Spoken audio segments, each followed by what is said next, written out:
You've done a lot for Bennett College in the time you've been here. You and I share a special connection in that I grew up in southern part of Africa for a long time. I know you are from South Africa. Yes.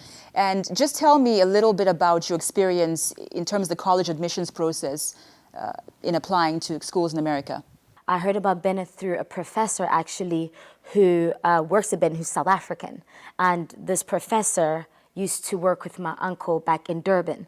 And so when I was looking to transfer back to South Africa, Rhodes University in Grahamstown had accepted me as a second-year journalism student. My uncle said, you know, you're going to finish off what you started, where you started it. And so they got me in connection with Bennett College. I applied to Bennett.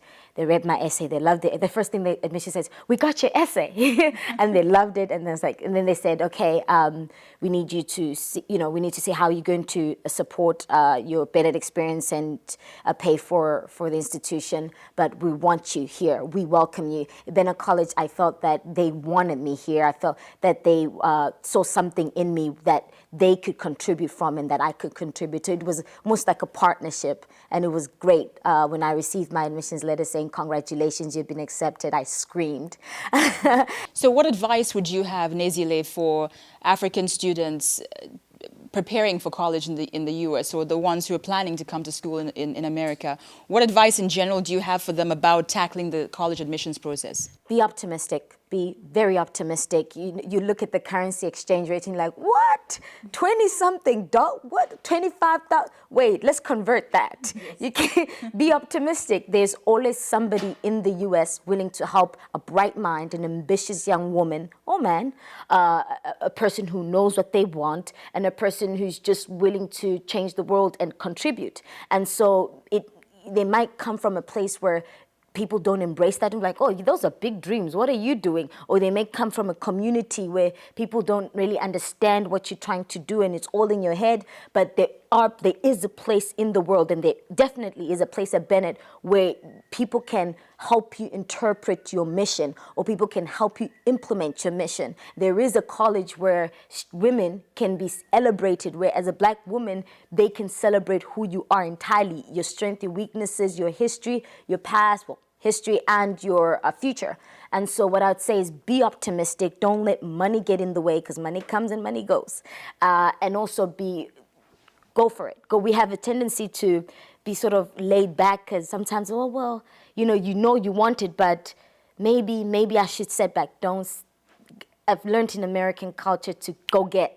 And so it's almost like the survival of the fittest, but in a way that doesn't trump other people, but in a way that just sort of exercises your muscle, your ambitious ability. And I'd encourage my South African and African, Northeast and South, South African people to really go for it, really get it and take it. Yes, take it by the horns. And a final question to you, Nezile. How do you feel that Bennett, in particular, has prepared you to go back out into the world, since we live in a global village? I can't even describe. I don't know where to start. I mean, from the leadership positions, being senior class president, to being the South Africa at large Rhodes finalist, to going to the Harvard Business Conference for this 13th annual Africa Business Conference, which is apparently the only one in the world, to interacting with African-American sisters, to see that in the African-American history is so connected. There are strong parallels, that it brings power and meaning to who I am, and to be able to travel across the United States and been accepted to a different program in South Korea, to work in Washington, D.C., to meet the people that I've met at Bennett, to interact with the women I've interacted with, is just so, I know that I can be anything I want to be.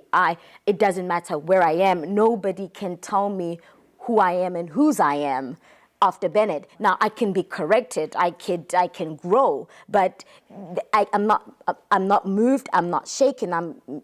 Hopefully, I've been accepted to London School of Economics. Wow. And a fellow said, be careful out there in London, don't lose you. I said, well, listen, I'm from the South twice. I'm from the American South and the South African South. So that combination, you can't go wrong. But the truth is, I can't go wrong. I'm solid. I'm affirmed in my being. I'm affirmed in my race, in my gender, there's no going back from there.